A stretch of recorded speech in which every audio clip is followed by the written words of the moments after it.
Halo, perkenalkan nama saya Suratyo Tapea, NIM 24400 550.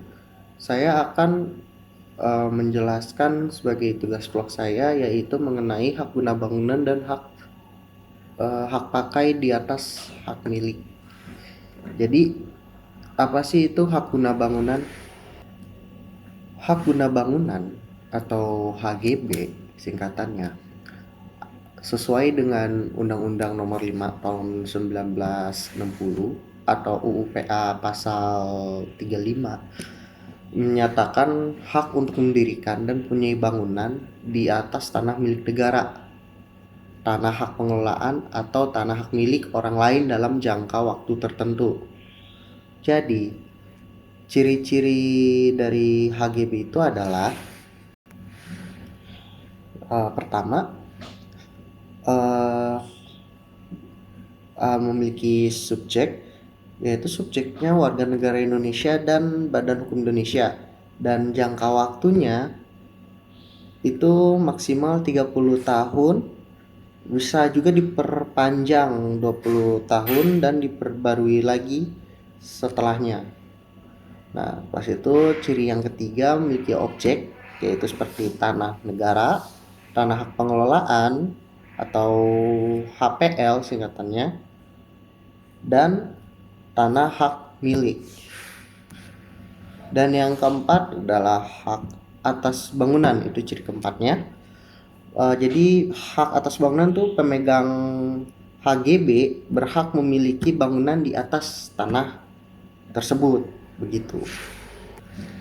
Nah, yang kelima dari ciri HGB yaitu memiliki juga kewajiban. Jadi kewajiban itu adalah membayar uang pemasukan dan menggunakan tanah sesuai peruntukannya atau yang sesuai dijanjikannya gitu.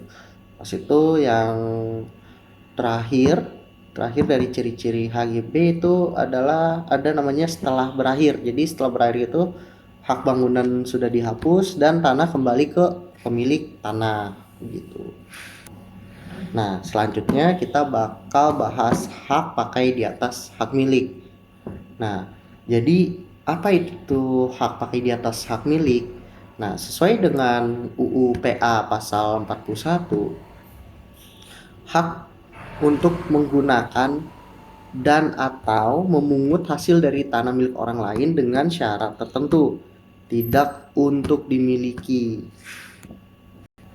Jadi ya sikatnya dia itu jadi kayak dari hasil tanah orang lain itu kita mendapatkan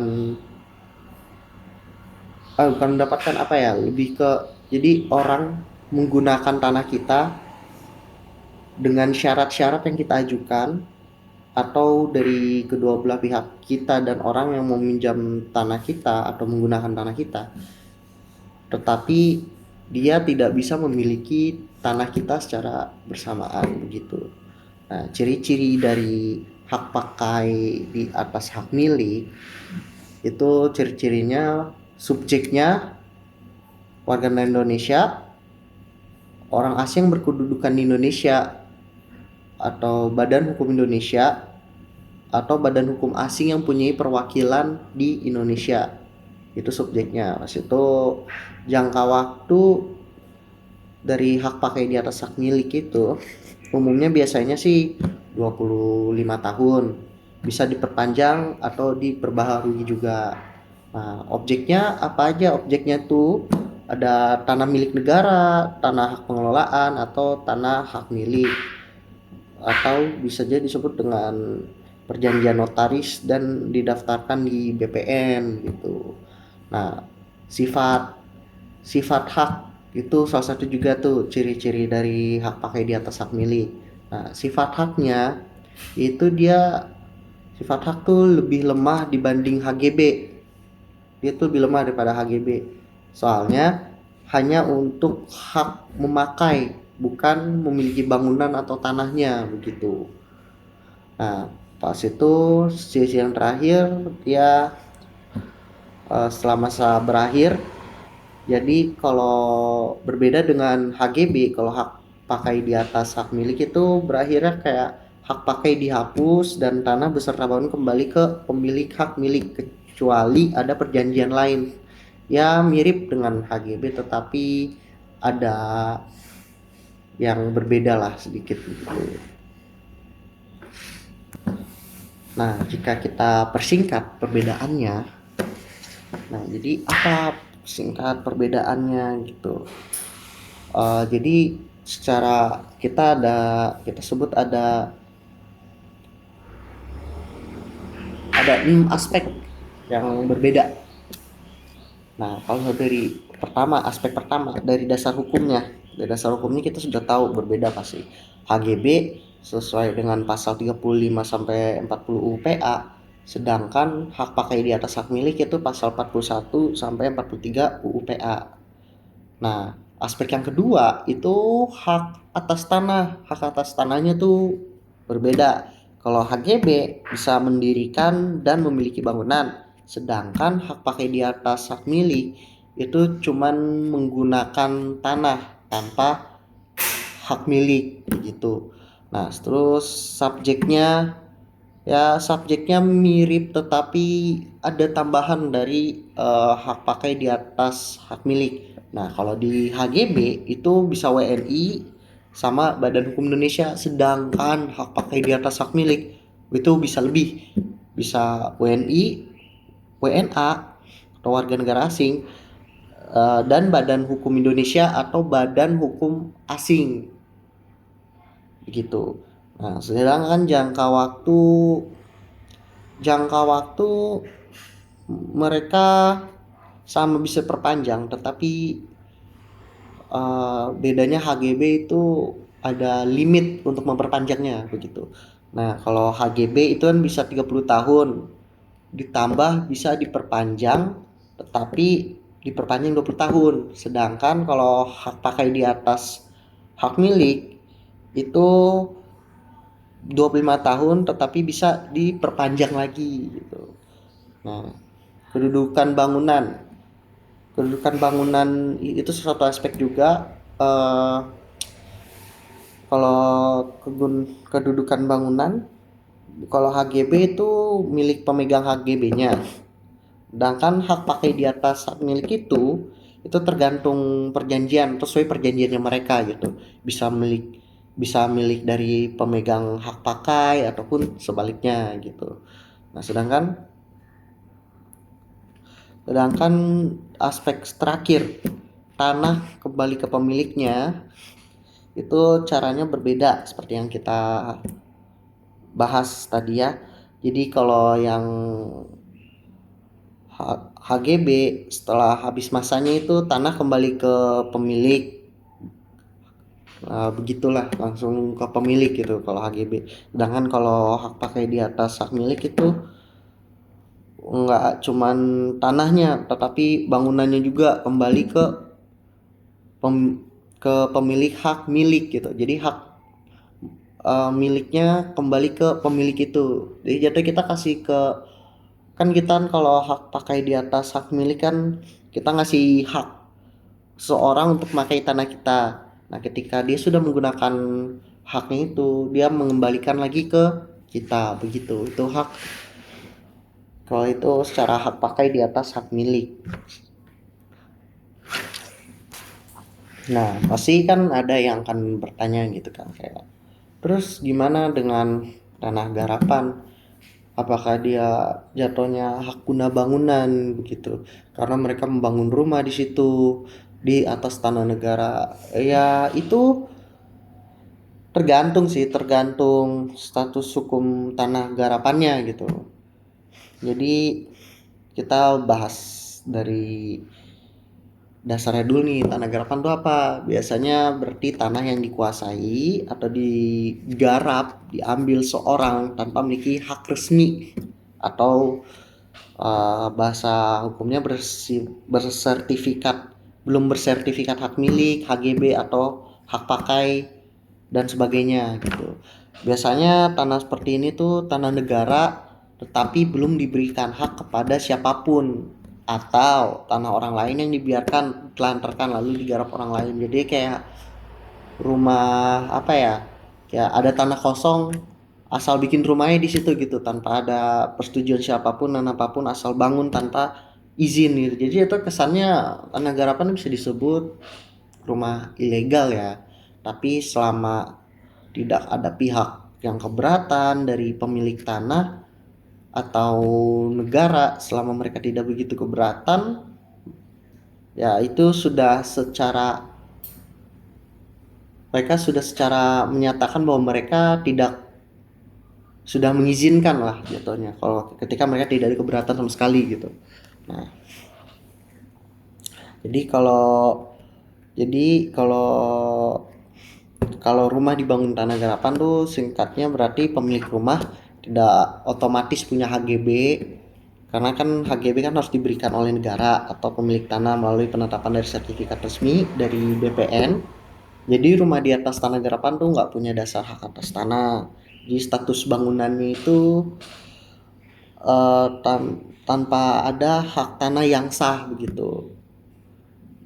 Nah, tapi kalau ingin legal, apakah bisa tanah garapan? Bisa saja. Jadi kalau pengen legal gitu, jadi pengen legal punya rumah garapan atau tanah garapan gitu buat usaha kita gitu kayak contohnya, bisa gitu. Kalau secara legal pertama kita bisa mengajukan permohonan hak atas tanah garapan ke BPN supaya bisa HGB atau bisa dijadikan hak pakai jika tanah itu tanah negara. Jadi kita harus melakukan permohonan dulu ya, minta izin lah kepada yang punya tanah pastinya. Jadi yang kedua, kalau itu tanah milik orang lain bukan negara, itu harus ada persetujuan tertulis dari pemilik tanah begitu untuk dibuat perjanjian HGB di atas tanah hak milik gitu. Jadi perjanjian dibuat notaris dan didaftarkan ke BPN gitu kalau tanah garapan sistemnya. Jadi kalau kita simpulkan situasinya, kalau tanah garapan tanpa sertifikat itu status hukum bangunannya nggak punya HGB, hanya menguasai secara fisik doang tanpa ada pemenuhan sertifikat dan lain-lain, itu ilegal, bisa dia singkatnya ilegal.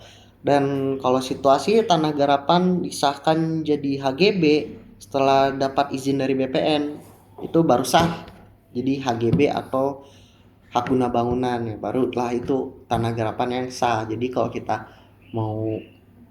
tahu rumah garapan tuh murah-murah gitu, dan ketika kita mau beli rumah tanah garapan gitu ya, saya sarankan kita bertanya dulu gitu apakah sudah mendapatkan atau sudah menjadi HGB apa belum gitu. Contohnya kayak badan negara emang sengaja membiarkan gitu karena banyak yang tinggal di sana, itu berarti jatuhnya sudah dapat hak guna bangunan dong gitu kalau sudah diizinkan gitu walau secara tidak tertulis oleh negara gitu. Nah, kalau tanah milik orang lain itu atau ada perjanjian HGB, bisa jadi HGB di atas hak milik begitu.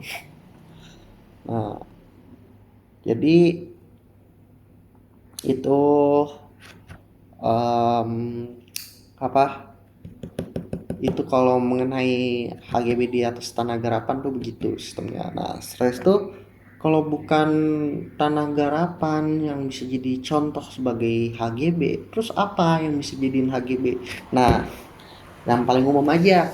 Kalau HGB yang paling umum itu kayak apartemen, rumah susun. Nah, itu tuh dia sudah memenuhi HGB. Pastinya, nggak mungkin bangunan besar gitu tidak terlihat gitu.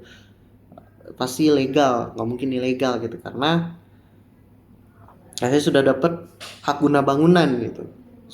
Sehingga mereka berani membuat bangunan sebesar itu gitu. Jadi contoh paling umum misalnya ada developer atau sebuah pengembang atau developer jadi membangun apartemen di atas tanah milik negara dengan status HGB selama 30 tahun. Jadi dia tanahnya milik negara, developernya punya HGB untuk mendirikan bangunan, dan Pembeli unit apartemen dapatkan sertifikat hak milik satuan rumah susun yang berdasarkan HGB dari pengembang gitu. Setelah masa HGB habis, itu masih bisa diperpanjang ya. Seperti kita tahu diperpanjangnya berapa lama, seperti yang kita bahas sebelumnya. Ya, gitu. Contoh nyatanya ya Kalibata City, Green Pramuka, Basura City. Nah, itu tuh mereka menggunakan HGB gitu. Kalau daerah Jakarta Timur ini gitu. Ya, pas itu bisa gedung perkantoran atau ruko itu pastinya ada HGB juga gitu. Ya, gedung perkantoran atau ruko yang disewa kayak ruko-ruko restoran gitu itu kan harus ada HGB-nya gitu. Pas itu rumah pribadi di komplek perumahan developer itu juga ya kayak komplek kan kita kan beli rumahnya doang tapi secara tanah itu milik developernya begitu. Nah, terus ke pabrik atau gudang itu sudah pasti kita tahu gitu. Terus gimana contoh hak pakai di atas milik? Nah, contoh hak pakai di atas milik itu agak sedikit kompleks ya. Jadi bisa rumah untuk orang asing. Jadi kayak contoh warga negara asing menikah sama warga negara Indonesia, terus tinggal di rumah istrinya. Nah, supaya punya dasar hukumnya, si WNA ini sama ya si WNA-nya ini warga negara asingnya ini itu harus berperjanjian hak pakai di atas tanah hak milik istrinya dengan akta notaris dan daftarkan di BPN. Jadi tanahnya tetap hak milik atas nama istrinya atau WNI dan WNA cuman dapat hak pakai kayak meninggal di rumah itu aja gitu. Jadi hak pakai bisa berlaku selama 20 tahun bisa diperpanjang lagi seperti yang kita bahas begitu. Nah, itu juga setelah masa berakhir hak kembali ke pemilik tanah atau WNI gitu ke istrinya lagi balik gitu setelah masanya berakhir gitu. Nah, ada juga contoh kayak kantor lembaga internasional, rumah ibadah di tanah pribadi ya contoh kayak orang bikin ibadah di rumahnya itu biasanya kan ibadah dia nggak bikin sendiri gitu kayak gue bikin ibadah di rumah gue nggak kayak gitu. Jadi kayak ada yayasan gitu yang mau menggunakan hak pakai bangunan itu untuk ibadah gitu kayak dari orang gereja apa gitu ya itu kan harus hak atau harus punya apa ya hak atau hak pakai di atas hak milik begitu. Lalu ada juga kontrak rumah gitu kayak kontrakan atau tempat usaha jangka panjang lah gitu. Terus jadi kesimpulan singkatnya kayak WNA tinggal di rumah WNI itu contohnya kayak lembaga internasional, rumah ibadah, usaha atau perumahan kontrak. Itulah contoh-contohnya dari uh, hak pakai di atas hak milik. Nah, sekian vlog saya untuk membahas HGB dan hak pakai di atas hak milik. Dari situ dapat kesimpulan bahwa segala sesuatu di suatu negara untuk memiliki atau mempunyai sesuatu tetapi bukan atas dasar milik kita harus memiliki izin atau ya kita harus memiliki izin lah kalau minjam. Apapun itu tidak harus bangunan juga itu sudah jadi dasar hukum banget untuk melakukan peminjaman dan lain itu harus ada izinnya. Kalau tidak ada izinnya ya kita bisa dianggap melakukan pencurian gitu. Ya, sekian vlog saya. Terima kasih. Sampai jumpa.